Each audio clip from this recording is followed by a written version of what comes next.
Les Observateurs, c'est la première émission entièrement réalisée à partir d'images amateurs. Photos, vidéos, témoignages, tout nous vient de nos observateurs aux quatre coins du monde. Mais tout a été vérifié par des journalistes ici, à Paris.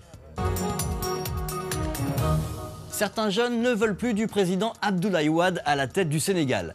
Alors quand le Conseil constitutionnel a validé sa candidature, lui qui est déjà resté au pouvoir depuis 12 ans, ils sont sortis dans la rue.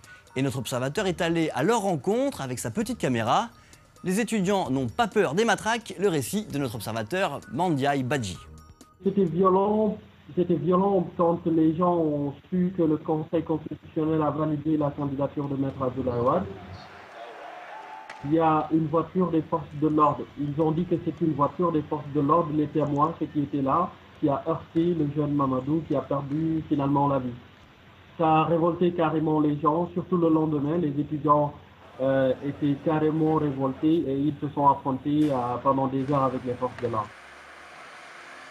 Bon, moi j'ai utilisé mon car rapide ou j'ai utilisé notre web TV pour filmer et également demander aux gens quel était en fait leur point de vue par rapport à la situation. Les jeunes, ils attendent du travail, ils demandent tout le temps. C'est le travail qu'ils attendent, c'est que après, quand ils aient fait leur étude à l'université, qu'ils retrouvent un emploi décent ou un emploi qui pourra faire vivre leur famille. Je ne suis pas sûr qu'ils vont aller voter et rester calmes parce que depuis que les campagnes ont commencé, on voit un peu des mouvements d'humeur partout dans Dakar. Nous allons rester dans la rue, nous allons tout casser je dis. Moi, personnellement, je pense que ça ne pourrait pas être calme comme on le pense. Du 24 février au 1er mars, je serai à Dakar avec nos observateurs pour couvrir l'élection présidentielle.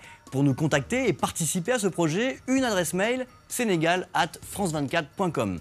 Et bien sûr, vous retrouverez toutes les infos et les images de nos observateurs sur notre site spécial senegal.france24.com.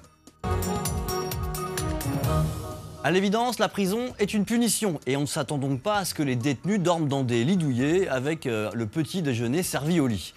Mais les images que vous allez voir interpellent tout de même. Elles ont été tournées dans une prison de Jeddah, en Arabie Saoudite, et c'est un ancien prisonnier saoudien, Hussein, qui va vous en parler. Il y a des photos qui montrent les conditions de détention particulièrement difficiles des prisonniers. Le manque d'espace, l'entassement des prisonniers dans leurs cellules. À l'époque où j'étais en prison, nous étions 4 dans ma cellule. D'autres étaient à 5 dans une cellule conçue pour une seule personne. Sur le plan sanitaire, c'était terrible.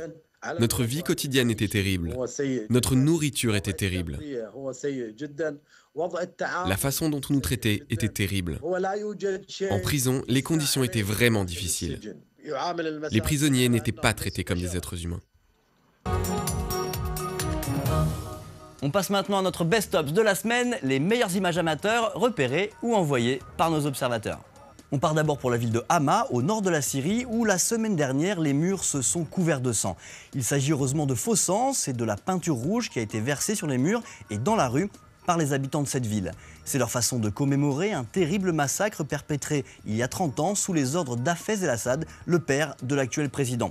C'était en février 1982 et des milliers de personnes avaient été massacrées par l'armée pour mater une rébellion naissante. Un bain de sang que rappellent ces taches rouges un peu partout dans la rue et qui fait bien sûr écho à la répression en cours en ce moment sous les ordres cette fois de Bachar el-Assad. On continue le voyage dans la région de Kabylie en Algérie avec notre observateur Kader.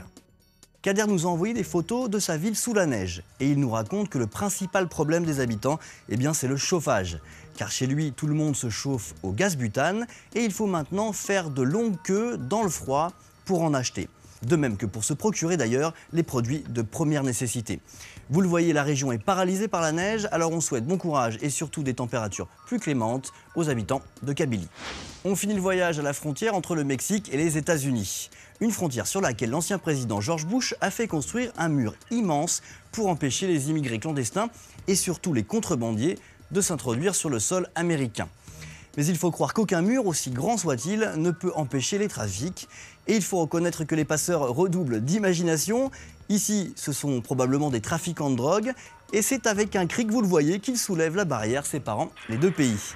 Et l'avantage de cette technique, c'est qu'une fois la marchandise passée, on peut même rabaisser la barrière pour revenir une prochaine fois, ni vu, ni connu.